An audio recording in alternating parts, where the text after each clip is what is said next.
That started another career, and from that point on, I was in the nuclear business in big time.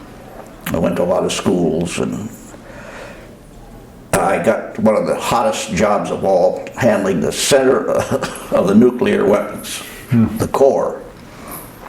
And that went on for over 4 years.